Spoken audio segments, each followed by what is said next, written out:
Bien, estamos iniciando la clase grabada número 2 de la asignatura Historia Económica en estos tiempos tan difíciles que nos toca vivir, que son los tiempos de la pandemia global. Quiero decirles que esta clase se está grabando con un celular porque han sido infructuosos los intentos de hacer lo propio por los programas que lo venía haciendo tradicionalmente. Bien, ¿qué vamos a trabajar en esta clase?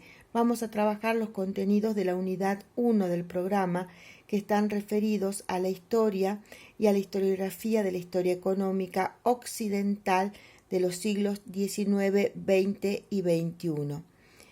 En un primer lugar, vamos a hacer un pantallazo general cuando desarrollemos y en el transcurso del desarrollo de la unidad de lo que es la historia económica y la historiografía de la historia económica. Posteriormente, vamos a trabajar los diferentes momentos de la historiografía de la historia económica, que en nuestro caso los planteamos del siguiente modo. Un primer momento que abarcaría toda la escritura de la historia económica entre los siglos XIX y primera mitad del siglo XX.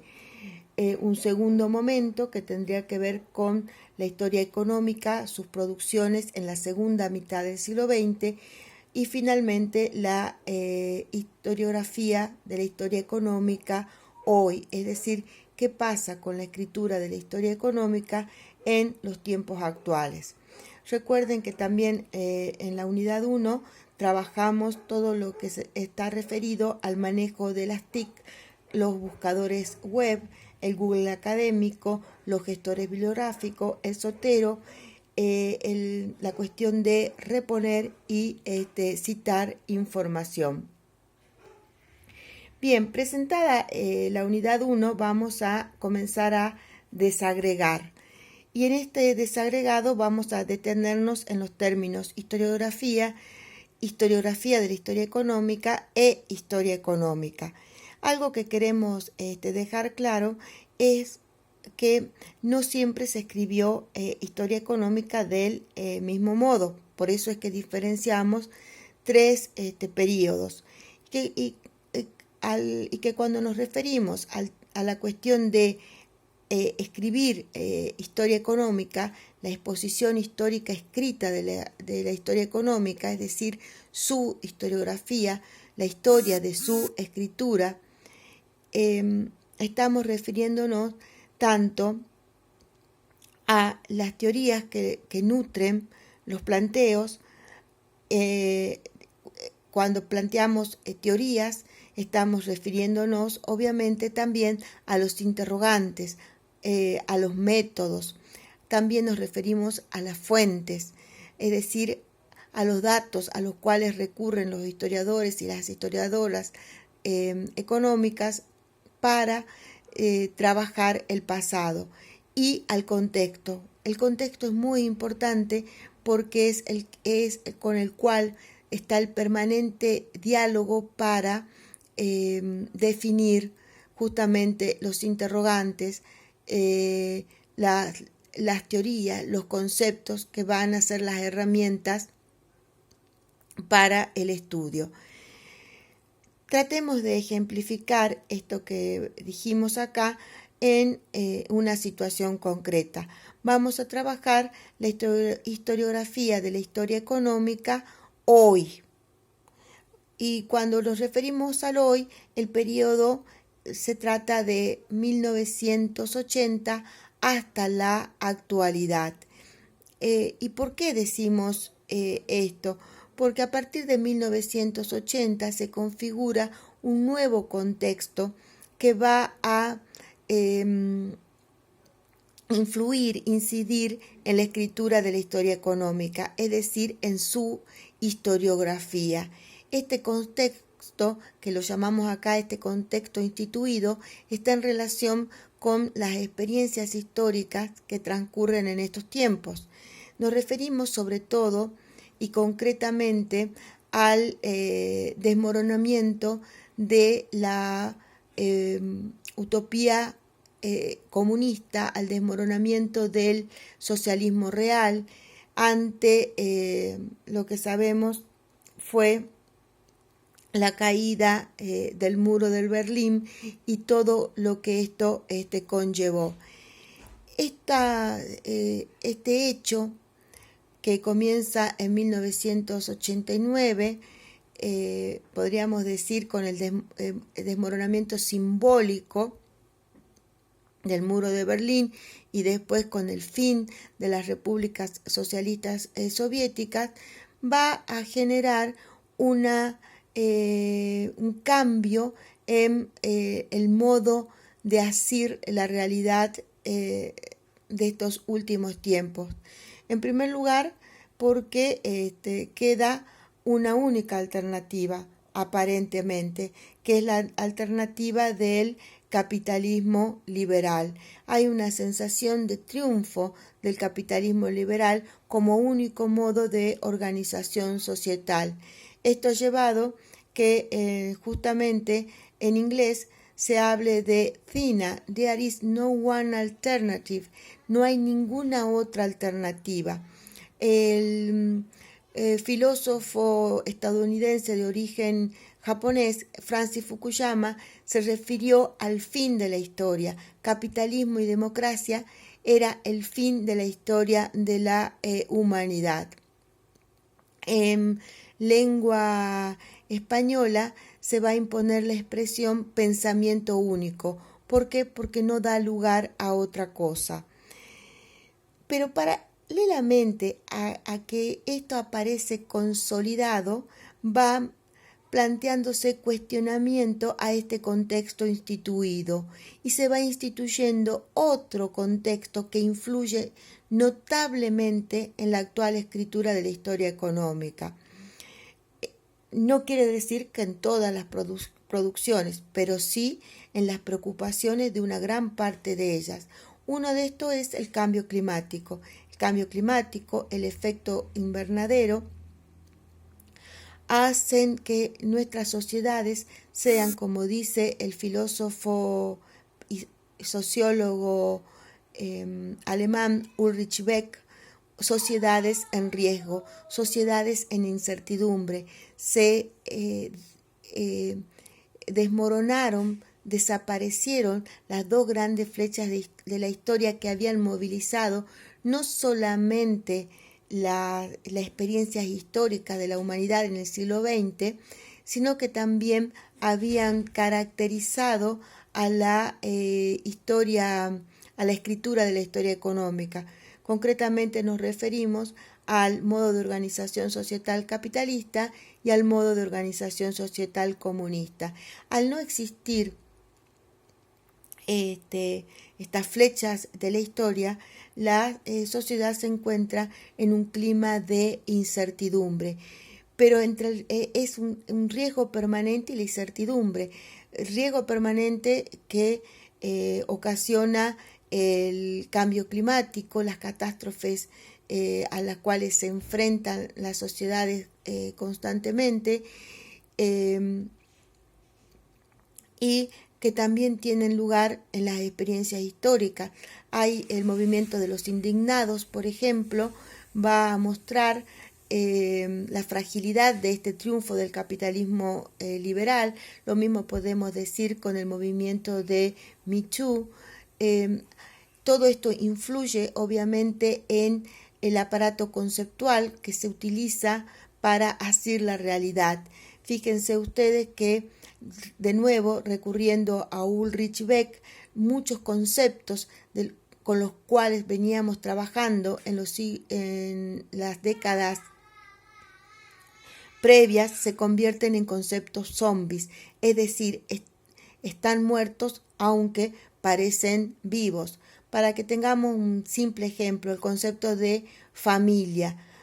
Hoy el concepto de familia que teníamos en el siglo XX nos sirve para asir las realidades de las múltiples formaciones familiares que tenemos actualmente. De este modo se va imponiendo que el nacionalismo metodológico constituye un obstáculo para el conocimiento y se imponen el enfoque global y el cosmopolitismo metodológico. Bien, vamos a pasar ahora directamente a un ejemplo concreto para mostrar este clima de incertidumbre en el que vivimos. Y es justamente lo que estamos atravesando, la pandemia global. La pandemia global cambió nuestros interrogantes. Acá tomamos un ejemplo de esta nota que sale en el diario El Tribuno el día 25 de marzo. Fíjense que a tradicionales interrogantes sobre qué pasa con la economía de Salta, cómo superar el aislamiento, cómo Salta y la región se integran en el mundo, cómo se desarrollan, por qué de su atraso respecto de las otras regiones del país. Las preguntas hoy cambian. Nos preguntamos cuánto costará por día la cuarentena, cómo va a impactar el avance del COVID-19 en diferentes sectores de la economía que ya venían golpeados, cómo se desempeñará los diferentes actividades económicas, qué va a pasar con la industria, el comercio, la minería, el turismo, los sectores, los agentes, los monotributistas, los cuentapropistas, etcétera. Entonces, fíjense, esto nos muestra esta idea que es un axioma de la escritura de la historia económica hoy, la idea de incertidumbre, provisionalidad y de una sociedad que está constantemente en riesgo. Y más allá de que nosotros pongamos barreras políticas para enfrentar el virus, lo que nos muestra esto es que estamos ante hechos globales que requieren obviamente esfuerzos globales para su solución. El COVID-19 es un ejemplo de esto que estamos planteando. Bien, vamos al ejercicio que les proponemos. En este caso se trata de continuar con el trabajo del texto de Khalim Siddiqui y ponerlo en relación con otros textos, en este caso el texto de Calafat y Monet sobre el retorno de la historia económica, es un artículo del año 2017, y el libro de Francesco Boldisoni, La pobreza de Clio, la resurrección de la historia económica, que es un libro que ha dado mucho que hablar y ha generado mucho debate, de Francesco Boldisoni. Este libro está en castellano, lamentablemente nosotros no tenemos la publicación en español, pero si alguno de ustedes la consigue, vamos a estar agradecidos. Lo que sí le podemos facilitar es la publicación en inglés. Bien, comencemos con el texto de Khalim Siddiqui, porque este es un texto del año que parece publicado en el 2020, aunque la revista obviamente figura en el 2019, está publicado antes de la pandemia del COVID, y en este texto podemos registrar, por ejemplo, a partir de los aportes del autor, los interrogantes actuales de la historia económica, que, como decíamos, tienen que ver con este enfoque global que se impone en los trabajos actuales y en las preocupaciones actuales. Así, uno de los grandes interrogantes actuales de la historia económica es el de la desigualdad global entre los países, ¿no? Entre los países industrializados y de economía primaria, o aquellas regiones que pudieron desarrollarse y aquellas regiones que no pudieron desarrollarse. En este sentido, el interrogante que se va a plantear Siddiqui en el artículo es: cuáles son las causas y las tendencias en la desigualdad económica global. Y para eso va a ser un recorte de un grupo de países. Ahora bien, el autor, cuando se plantea estos interrogantes, lo va a hacer también en relación a las fuentes que tiene. Y a las fuentes que recurre, en este caso, que son las más comunes para estudiar el periodo actual, van a ser a las fuentes estadísticas que proveen tanto los organismos nacionales como los organismos internacionales. Concretamente, la evolución del PBI y la evolución de la producción manufacturera.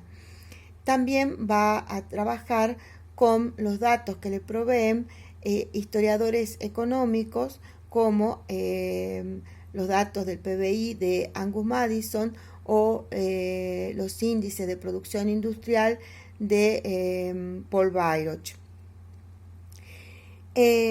Estas fuentes le van a permitir observar que entre el periodo 1970 y 2015 hay un desempeño desigual de las economías de los países a nivel global. Y un dato muy interesante y a la vez preocupante para nosotros es que entre estos casi 50 años, la participación manufacturera de América Latina en el PBI mundial solo aumentó un 8%. El caso de África es peor que el de América Latina porque África no o se estancó o no aumentó más de un 3%. A diferencia de estas regiones, vamos a ver que regiones que antes se consideraban atrasadas en el desarrollo van a, dice el autor, resurgir, van a participar de un proceso de catching up, que es ponerse al día con los países avanzados, y se van a convertir de este modo en los principales contribuyentes del crecimiento de la producción mundial en el siglo XXI. ¿Qué quiere decir esto de catching up? Para nosotros esto es muy importante porque nos está mostrando que el autor está dialogando con la teoría económica y en este caso con los principales debates en torno al crecimiento económico, es decir, la posibilidad que existe, ya sea endógena o exógena, de que los países puedan converger con el desarrollo, los países atrasados con el desarrollo de los países avanzados. Bien,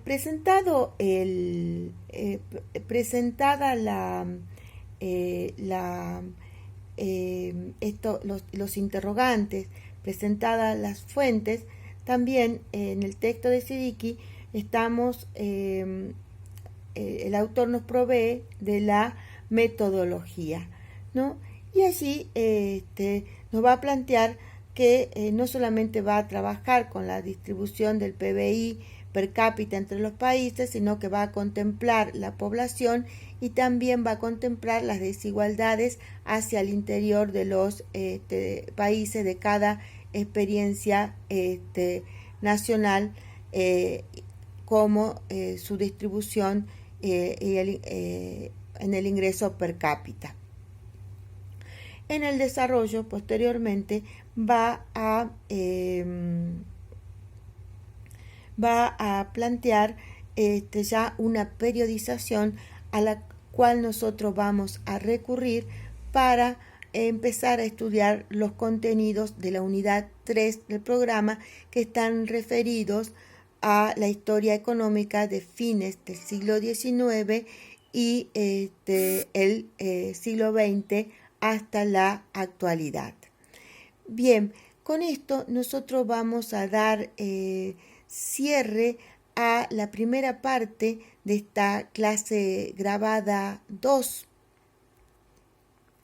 que va a trabajar sobre todo con esta bibliografía. Francesco Boldisoni, Calafat y Siddiqui. nos vemos en la parte 2 de esta clase grabada.